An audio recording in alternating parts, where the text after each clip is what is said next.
Hello everyone, आपका स्वागत है। आज हम लोग बात करेंगे ये बिहार के बारे में। ये आपका बिहार स्पेशल वीडियो होने वाला है। इस वीडियो में हम लोग बिहार के उन सभी पॉइंट के बारे में बात करेंगे जो किसी न किसी एग्ज़ाम में पूछा गया है। बिहार में जितने भी एग्ज़ाम होते हैं, आपका बिहार पुलिस, बिहार एसआई या बीपीएससी, तो बीपीएससी लेवल तक हम लोग यहाँ पे बात करेंगे। जो बिहार मतलब जो क्वेश्चन पूछा गया है, तो मैक्सिमम ऑल अबाउट हम लोग बिहार के बारे में 1 आवर में यहाँ पे जानने का कोशिश करेंगे। चलिए स्टार्ट करते हैं वीडियो को। मेरा नाम है सुभाष कुमार और ये आपको दिख रहा है इंडिया का मैप। यहाँ पे है बिहार आपका। ये है आपका बिहार। बिहार का जो अगर देखा जाए तो बिहार का जो भारत में, पूरे भारत में अगर एरिया के अकॉर्डिंग, क्षेत्रफल के अकॉर्डिंग अगर बात करते हैं तो बिहार का जो पोजीशन बनता है वो 12th नंबर का बनता है। ठीक है, बिहार का पोजीशन एरिया वाइज अगर देखें हम लोग तो ये 12वां नंबर पे आता है। तो बिहार का हम लोग का पूछा जाएगा कि एरिया कितना होता है, क्षेत्रफल कितना है। तो बिहार का क्षेत्रफल है सिंपल 94,163 किलोमीटर स्क्वायर।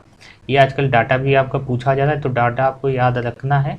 बिहार का एरिया आपका है ना, तो जो कि ये पूरे भारत का, अगर पूरे भारत का परसेंटेज में डिवाइड करें तो ये पूरे भारत के एरिया का 2.86% है।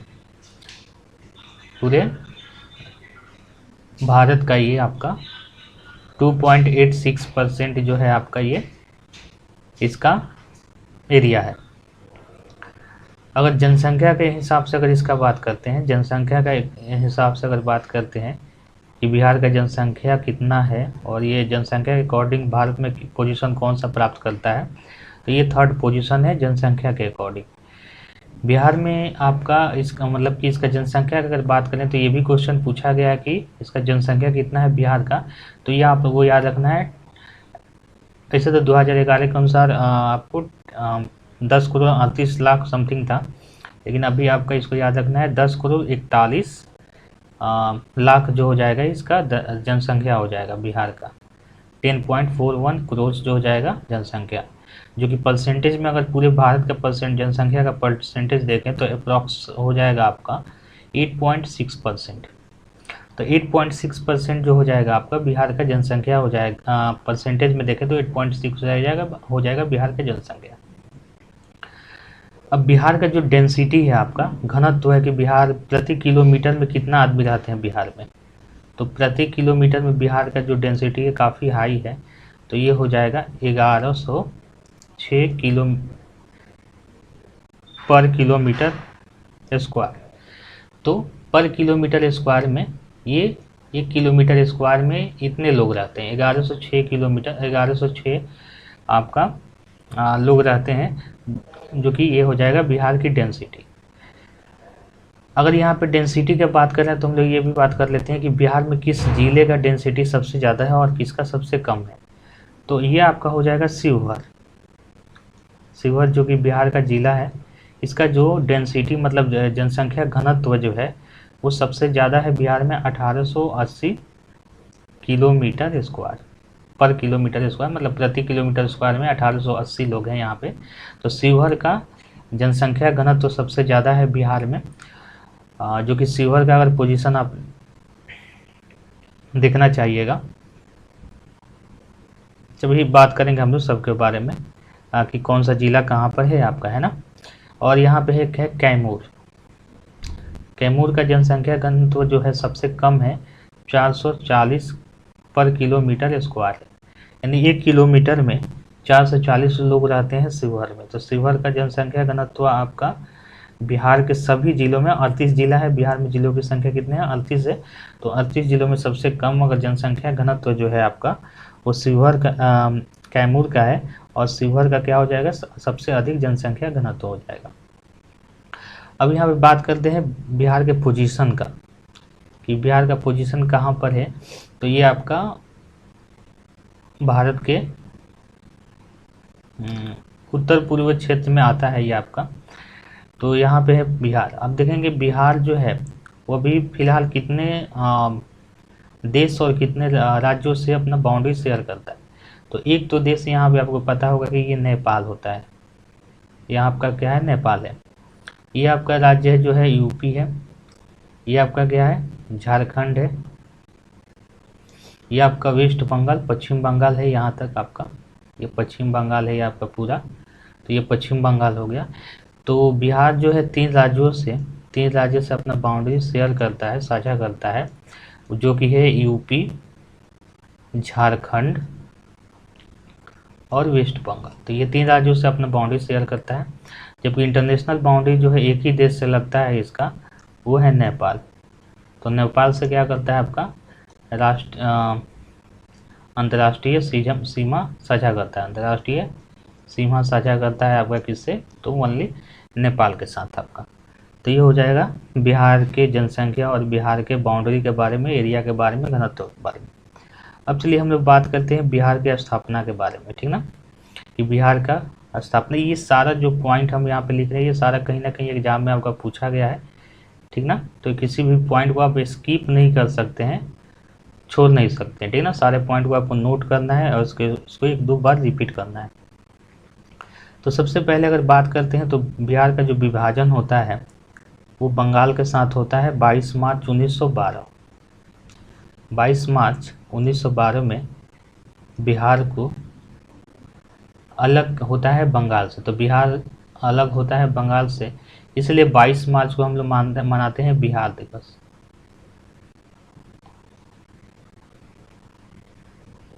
बिहार दिवस के रूप में मनाते हैं हम लोग 22 मार्च को,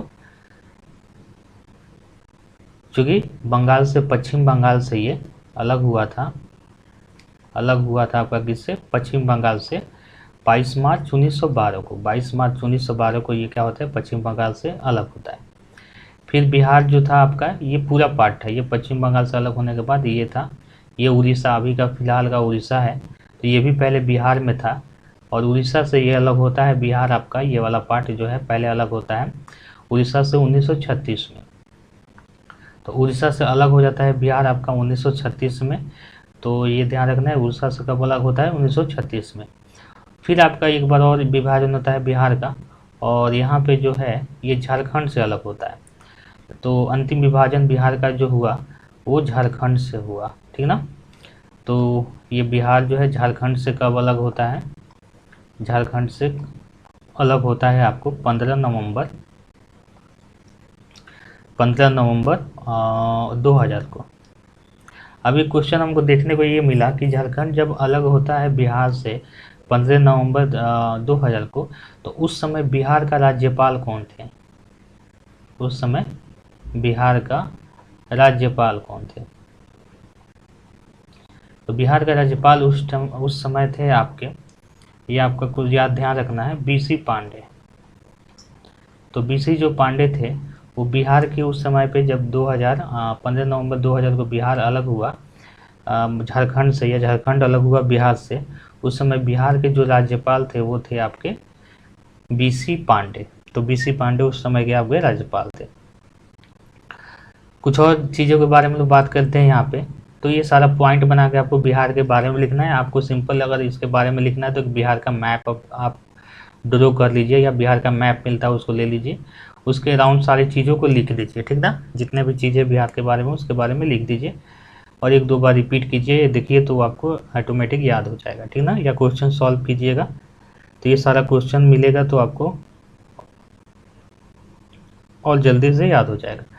चलिए, तो अब बिहार का ये हो गया इतना सारा चीज़। अब हम लोग बात करते हैं कि बिहार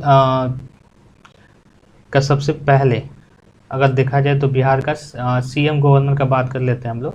तो बिहार का प्रथम अगर सीएम का बात करते हैं, बिहार का प्रथम सीएम का बात करते हैं तो वो हो जाते हैं आपका यूनुस खान। कौन होते हैं, यूनुस खान। जब अब भारत जो अभी था हमारा आज़ाद नहीं हुआ था, उस समय बिहार का आज़ादी के पहले का बात करें तो उस समय सीएम आपको बनाए गए थे बिहार क्षेत्र प्रांत का, वो बनाए गए थे आपका यूनुस खान, जो कि 1937 में प्रांतीय चुनाव होता था उस समय। तो उस समय आपका बिहार का जो सीएम बनाया गया था यूनुस खान पर। लेकिन ये क्वेश्चन आपका बहुत कम पूछा जाता है। आपको पूछा जाए कि आज़ादी के बाद प्रथम जो बिहार के सीएम थे वो कौन थे, तो वो थे श्री कृष्ण सिंह। श्री कृष्ण सिंह जो हो जाएंगे आपके श्री कृष्ण सिंह, जिसको बिहार केसरी भी कहा जाता है। इनको क्या कहा जाता है आपको? बिहार केसरी।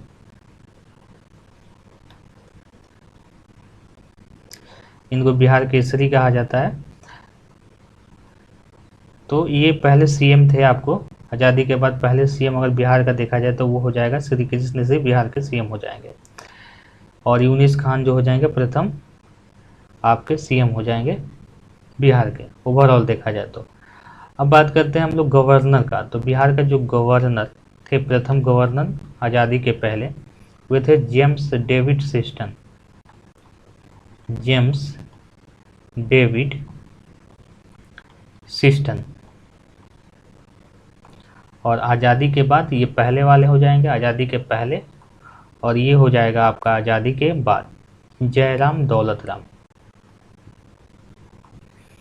जयराम दौलत राम हो जाएगा आज़ादी के बाद, ये हो जाएंगे पहले गवर्नर। अभी जो फागू चौहान थे बिहार के गवर्नर, उनको ट्रांसफ़र करके मेघालय का गवर्नर बना दिया गया। और अभी जो है बिहार के वर्तमान गवर्नर जो है, वर्तमान में जो गवर्नर है वो आपको ध्यान रखना है, वो है आपके राजेंद्र विश्वनाथ अलेंकर। राजेंद्र विश्वनाथ अलेंकर। तो राजेंद्र प्रसाद से आपको इसको रिलेट करके याद कर सकते हैं, क्योंकि ये भी कुछ ही समय पहले ये करंट का क्वेश्चन हो जाएगा कि बिहार का आपका जो गवर्नर है वो कौन है, वो कहाँ से बिलोंग करते हैं। तो वो आपके गोवा से बिलोंग करते हैं, तो ये भी आपको ध्यान रखना है, गोवा से आते हैं। तो राजेंद्र विश्वनाथ अलेंकर जो है आपके, ये हो जाएंगे आपके बिहार के वर्तमान गवर्नर। तो ये हो गया हमारा गवर्नर के बारे में। अब बात कर लेते हैं हम लोग बिहार के, जो कि बिहार जो है, बिहार में लोकसभा सीट के बारे में, ठीक ना। ये क्वेश्चन काफ़ी बार पूछा गया है कि बिहार सभा में लोकसभा सीट कितना है आपका। तो लोकसभा सीट हो जाएगा आपका 40, और राज्यसभा सीट कितना होगा आपका? राज्यसभा सीट होगा आपका 16, ठीक ना। तो बिहार में लोकसभा सीट कितना होता है आपका? 40, और राज्यसभा सीट हो जाएगा 60। बिहार में आपको द्विसदनीय सरकार है, द्विसदनीय मंत्रिमंडल, मतलब कि आपका विधानमंडल है, द्विसदनीय आपका है। इसमें विधानसभा भी है, विधानसभा, और आपका विधान परिषद। विधान परिषद का बात करें तो आपके पूरे भारत में 6 राज्य में है। कौन कौन से राज्य में है आपका? तो महाराष्ट्र, कर्नाटका, ये दोनों है। आपको इसको याद, एक साथ याद रखना है। महाराष्ट्र कर्नाटका में आपका विधान परिषद है। फिर से आपको यूपी बिहार, यूपी और बिहार में है, यूपी बिहार महाराष्ट्र कर्नाटका।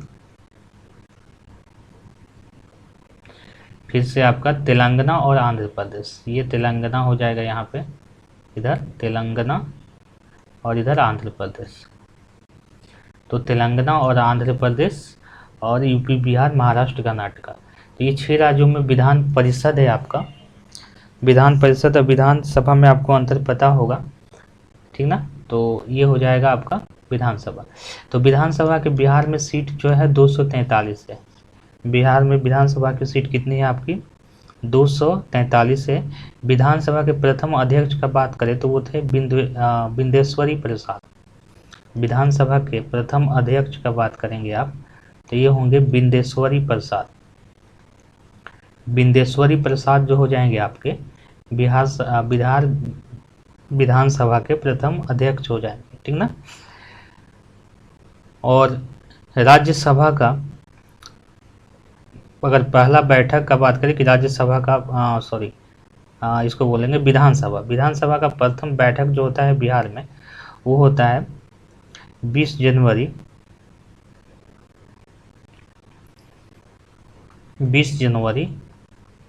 1913। तो विधान परिषद का जो पहला बैठक होता है वो होता है आपको 20 जनवरी 13 में होता है पहला। और विधानसभा, और ये भी पॉइंट आपको पूछा गया कि विधानसभा और विधान परिषद का जो संयुक्त बैठक होगा वो कब हुआ है। संयुक्त बैठक जो होगा बिहार विधानसभा और बिहार विधान परिषद का, तो वो होता है 22 जुलाई 1937। 22 जुलाई 1937 को बिहार विधानसभा और विधान परिषद का संयुक्त बैठक होता है आपका 22 जुलाई 1937 को।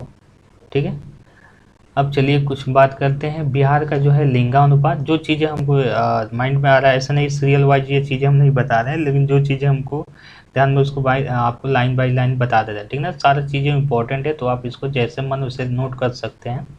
लिंगानुपात, लिंगानुपात जो है बिहार का वो 918 है, यानी 1000 महिला पे, यानी फीमेल पे 918 पुरुष हैं, तो ये हो जाएगा लिंगानुपात। तो बिहार का हो जाएगा लिंगानुपात जो है 918 है। अब बिहार में सबसे ज़्यादा लिंगानुपात कितना है, भारत का लिंगानुपात भी आपको याद है तो 943 है, 943 जो हो जाएगा आपको भारत के लिंगानुपात है। सबसे ज़्यादा भारत में लिंगानुपात आपका केरल का है, 1024 है आपका। ठीक ना, और यहाँ पे हो जाएगा आपका बिहार का हम लोग बात कर रहे थे, तो बिहार में सबसे ज़्यादा लिंगानुपात है आपका गोपालगंज जिला का। गोपालगंज जिला का लिंगानुपात जो है 1021 है, 1000 महिला पे 1021 जो हो जाएंगे आपकी पुरुष होंगे। तो लिंगानुपात सबसे ज़्यादा अगर बात करेंगे आप तो वो हो जाएगा गोपालगंज का। सबसे कम का बात करेंगे तो वो होगा मुंगेर का। सबसे कम लिंगानुपात किसका है, सबसे कम जो लिंगानुपात है वो मुंगेर का है, वो 876 है। कितना है आपका 876 जो हो जाएगा मुंगेर का लिंगानुपात होगा। ठीक ना, चलिए आगे हम लोग बात करते हैं लिटरेसी रेट। बिहार का जो है साक्षरता दर के बारे में आपका काफ़ी होता है कि बिहार साक्षरता में सबसे नीचे आता है। पूरे भारत में अगर साक्षरता दर जो कम है सबसे, वो बिहार का है, जो कि है आपको 61.8%। इसमें आपको ध्यान रखना है पुरुष का साक्षरता दर कितना है, 71.21% अप्रॉक्स में, और महिला का साक्षरता दर, ये पुरुष का हो गया, महिला का है 51.5%। आई होप अभी ये डाटा जो है चेंज हो चुका होगा, लेकिन ये डाटा पहले का 2011 के अकॉर्डिंग दिख रहा है, इसलिए ये कम दिख रहा है आपको। तो 51.5% जो हो जाएगा आपका वो महिला का साक्षरता दर होगा बिहार में।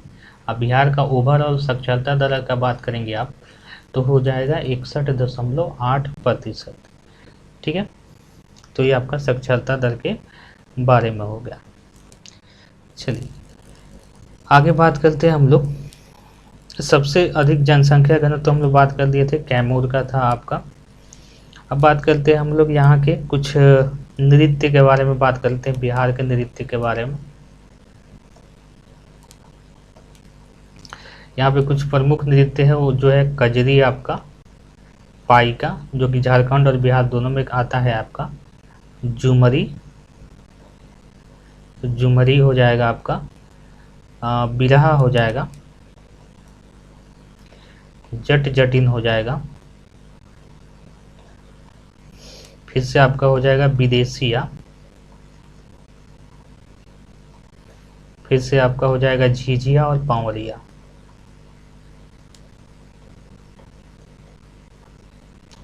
ये कुछ हो जाएंगे बिहार के नृत्य हो जाएंगे। ठीक है, बिहार का एक आपको मार्शल आर्ट भी है, बिहार में एक मार्शल आर्ट आता है आपका, ये भी पूछा गया आपको मार्शल आर्ट बिहार का बताना है, तो ये है आपका पारीखंडा। पारीखंडा जो हो जाएगा आपका, खंडा जो हो जाएगा बिहार का एक सॉरी मार्शल आर्ट इसको नहीं बोलेंगे, इसको कुश्ती बोलेंगे। बिहार का जो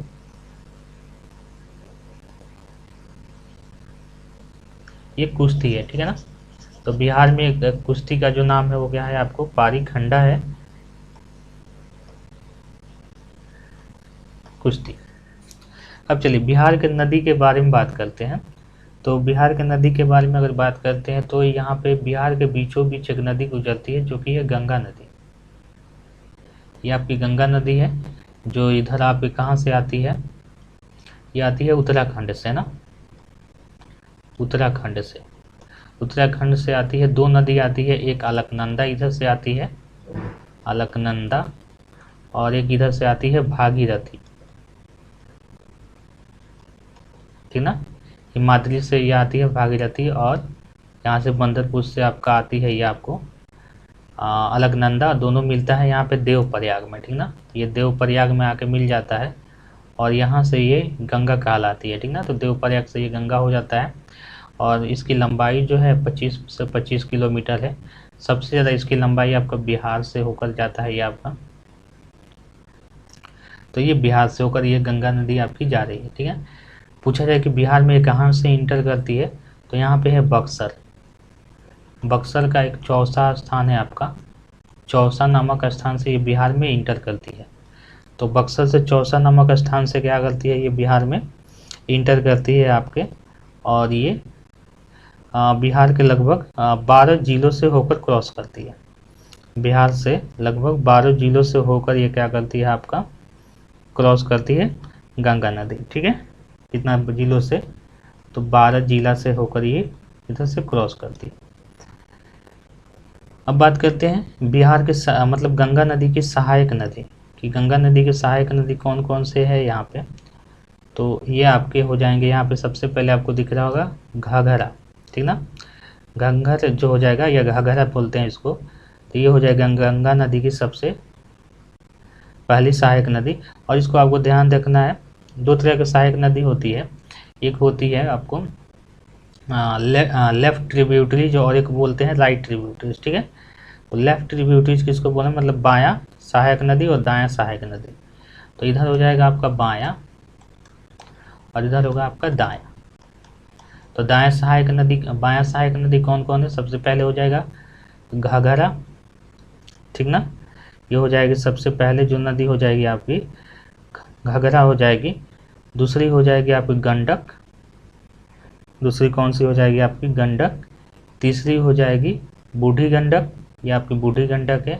फिर हो जाएगी बागमती, फिर कमला, फिर कोसी, फिर महानंदा, ठीक ना। बागमती, कोसी, फिर आपका महानंदा। तो ये हो जाएगा बायां ट्रिब्यूटरीज जो कि गंगा नदी की होगी। और यहाँ पे हो जाएगा आपको कर्मनाशा, सोन, दायां में आ जाएगा कर्मनाशा, सोन, पुनपुन, फल्गु, और यहाँ पे क्यूल, अजय। तो ये आपके हो जाएंगे नदी दायां ट्रिब्यूटरीज आपकी हो जाएंगी गंगा नदी की, ठीक है।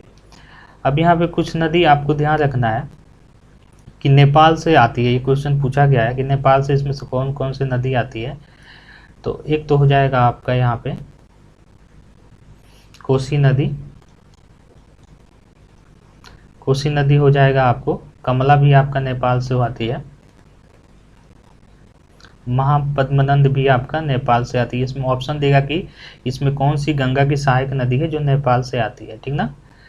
बागमती भी हो जाएगा आपका, नेपाल से आती है, हिमालय से। बागमती नेपाल हिमालय से आती है। ये जो आती है महानंदा भी नेपाल से आती है आपका। महानंदा जो कि महाभारत श्रेणी से आती है हिमालय के। फिर से आपका हो जाएगा नेपाल से आपका बागमती हो गया, कमला हो गया। सोन नदी तो आपको पता है कि अमरकंटक मध्य प्रदेश से आती है। अमरकंटक जो है पहाड़ी, मध्य प्रदेश से दो नदी निकलती है, एक इधर आती है सोन नदी और एक इधर जाती है इस साइड में नर्मदा। तो नर्मदा आपका गुजरात की तरफ चल जाती है और ये सोन नदी आके गंगा नदी में बिहार पटना के समीप आके मिल जाती है गंगा नदी में, ठीक है। तो ये नदी हो गया दायां और बायां ट्रिब्यूटरीज, आपको इसको ध्यान रखना है। अब चलिए हम लोग बात करते हैं बिहार में झील के बारे में कि बिहार में कौन कौन से झील कहाँ कहाँ पाए जाते हैं, ठीक है। पहले तो यहाँ पे हम लोग बात कर लेते हैं कि कौन सा जिला जो है ये भी क्वेश्चन बनता है कि कौन सा जिला जो है उत्तर प्रदेश से कौन कौन से, नेपाल से कौन, और कौन से जिला जो है पश्चिम बंगाल से साझा करता है। तो यहाँ से स्टार्ट करते हैं, इसको बोलते हैं ये पश्चिमी चंपारण है, ये आपका पश्चिमी चंपारण है। ये आपका इसके नीचे हो जाएगा पूर्वी चंपारण, चंपारण। इसके बाद हो जाएगा आपका यहाँ पे शिवहर, ये आपका छोटा वाला है शिवहर। यहाँ पे होगा सीतामढ़ी, सीतामढ़ी। बिहार का मैप आपके पास होना चाहिए, एक आइडिया होना चाहिए कि कौन सा जिला कहाँ पे होता है, ठीक ना। कम से कम अगर बिहार का एग्जाम आप देने जा रहे हैं तो कम से कम इतना तो चीज़ आपको ध्यान में रखना ही चाहिए। मधुबनी,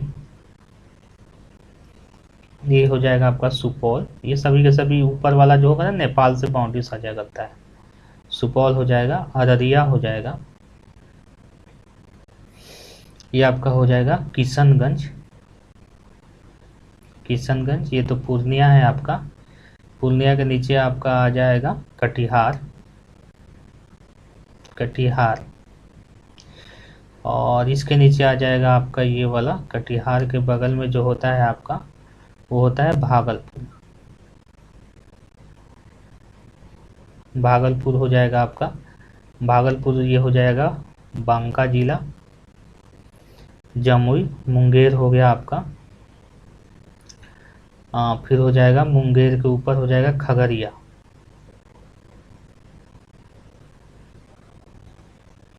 चलिए मेन मेन जिला हम बता देते हैं आपको। ये वहाँ यहाँ पे है कैमूर, ये आपका है बक्सर, ये हो जाएगा भोजपुर, ये आपका हो जाएगा गोपालगंज, ये हो जाएगा आपका सिवान, ये हो जाएगा आपका सारण, यहाँ पे आ जाएगा पटना, वैशाली, ये हो जाएगा समस्तीपुर, वैशाली से रिलेटेड है, समस्तीपुर वैशाली से जुड़ा हुआ है। फिर इसके ऊपर आ जाएगा दरभंगा, फिर दरभंगा के बगल में ये है मुजफ्फरपुर,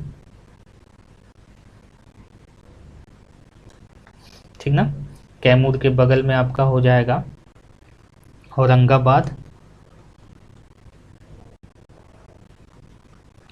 फिर यहाँ हो जाएगा गया आपका, फिर नवादा, ये हो गया आपका जमुई, ये हो जाएगा आपका लखीसराय, ये हो जाएगा शेखपुरा, और यहाँ पे हो गया आपका मुंगेर, ठीक है। मुंगेर से जस्ट बगल में जो आता है आपका ना, ये आता है ऊपर बेगूसराय।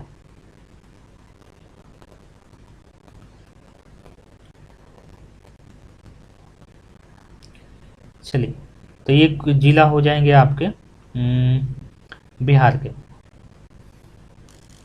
एक दो छूट गए, उससे कोई दिक्कत नहीं है, हम लोगों को बस बाउंड्री वाला ध्यान रखना है, ठीक है। चलिए देखिए, इधर आता है वेस्ट बंगाल, ये है आपका नेपाल इस साइड, इधर हो जाएगा आपका यूपी, और इधर हो जाएगा झारखंड। सबसे ज़्यादा जिला, अगर ये क्वेश्चन पूछा कि सबसे ज़्यादा जिला कौन से राज्य से साझा करता है ये, तो ये हो जाएगा झारखंड। सबसे ज़्यादा हो जाएगा जिला जो साझा करता है वो झारखंड के साथ होता है, ठीक है।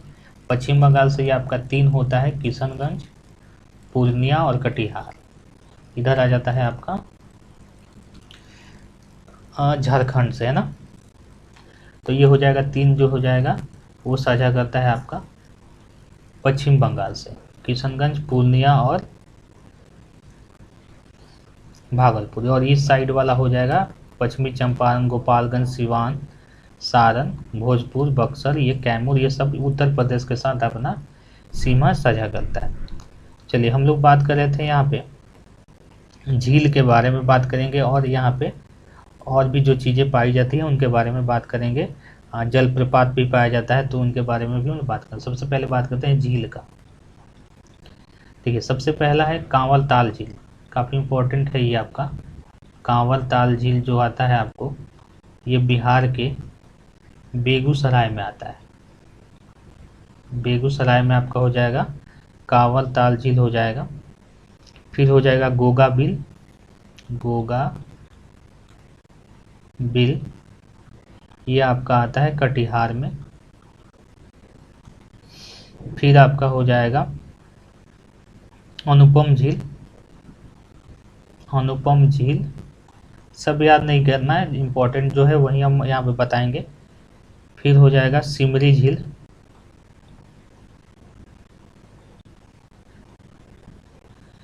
ये आपका होता है सहरसा। फिर आपका आता है जगतपुर, जगतपुर झील जो कि है आपका भागलपुर में। फिर हो जाता है आपका मोती झील जो कि मोतिहारी में है।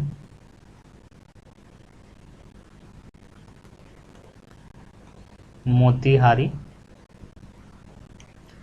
फिर आपका आ जाएगा सरैया मान झील, ये आपका बेतिया। तो ये कुछ झील हो जाएगा। इसमें अगर सबसे इम्पोर्टेंट ही आपको याद रखना है तो ये याद रख दीजिए, और एक अनुपम झील, ये तीनों एग्जाम में पूछा गया है। अब हम लोग बात करते हैं जलप्रपात का, ठीक ना, कि जलप्रपात कौन कौन से है बिहार में। तो पहला है काफ़ी इम्पोर्टेंट ककोलत जलप्रपात। ककोलत जलप्रपात जो है आपके, यह आपका है नवादा में। दुर्गावती जलप्रपात जो है आपका, दुर्गावती जलप्रपात, ये आपके हो जाएंगे रोहतास में। धुआं कुंड जो है आपका, धुआं कुंड जलप्रपात जो है आपका, यह है सासाराम में। सासाराम आपका यहाँ पे है रोहतास में। यहाँ पे छूट गया हम लोग का सासाराम, कहीं एक सेकंड, कैमूर के बगल में आपका आता है सासाराम।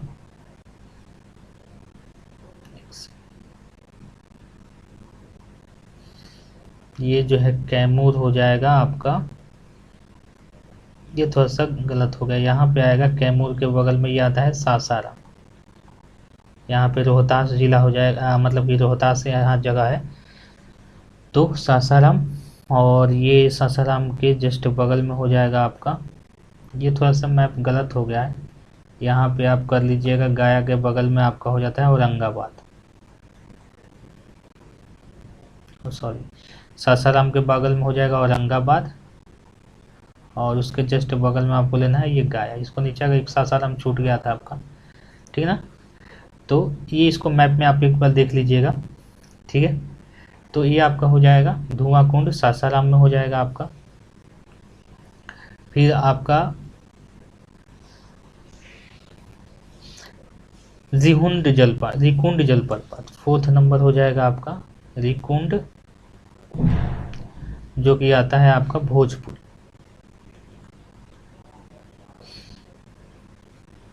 कर्मनासा जलप्रपात हो जाएगा, कर्मनासा, कर्मनासा नदी भी आपका है जो कि बक्सर से जाती है, तो कर्मनासा जलप्रपात ये हो जाएगा बक्सर में, कर्मनासा जलप्रपात।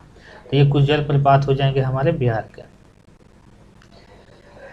चलिए अब बात करते हैं हम लोग, बिहार में 2 आपका कांग्रेस का अधिवेशन हुआ था, ठीक ना।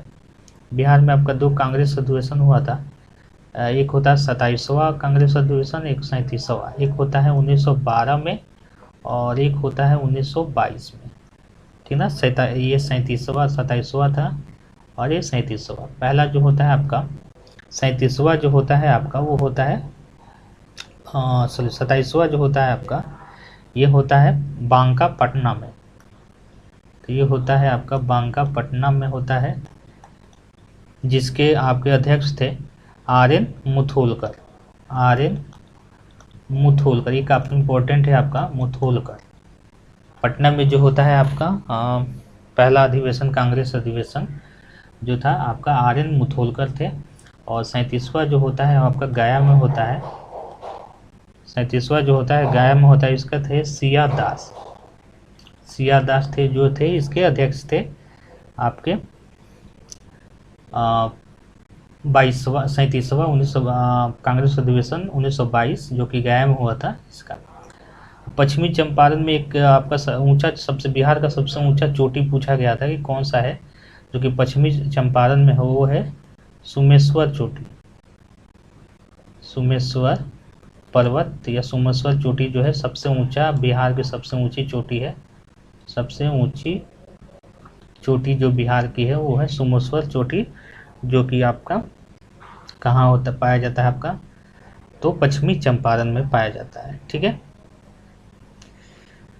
और ये कब पाया जाता है, गया में आपका ब्रह्मयोनी हिल्स, गया में पाया जाता है ब्रह्मयोनी हिल्स गया में। और गया में एक और एक मंदिर पाया जाता है, बोधि मंदिर, ठीक ना। तो बोधि मंदिर आपका कहाँ पे पाया जाता है, गया में पाया जाता है आपका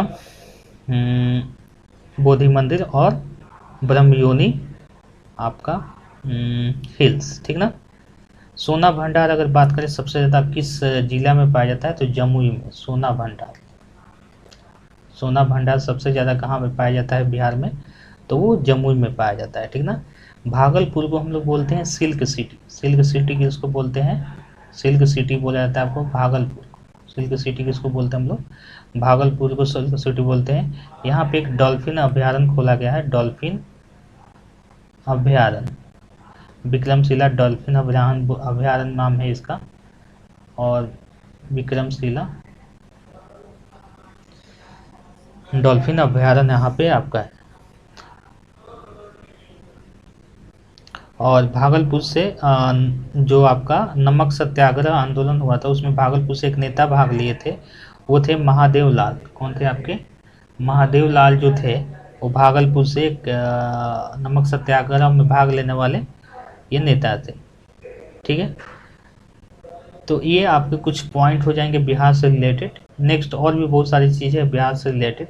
तो आई होप अगर इतना आपको पता है तो 2-4 क्वेश्चन आपको एग्जाम में जरूर मिल जाएंगे इस पॉइंट से। तो नेक्स्ट वीडियो में भी हम लोग बिहार के बारे में बात करेंगे। तो आई होप ये वीडियो आप लोगों को पसंद आए, तो प्लीज़ चैनल को सब्सक्राइब कर लीजिएगा और वीडियो को लाइक कर लीजिएगा।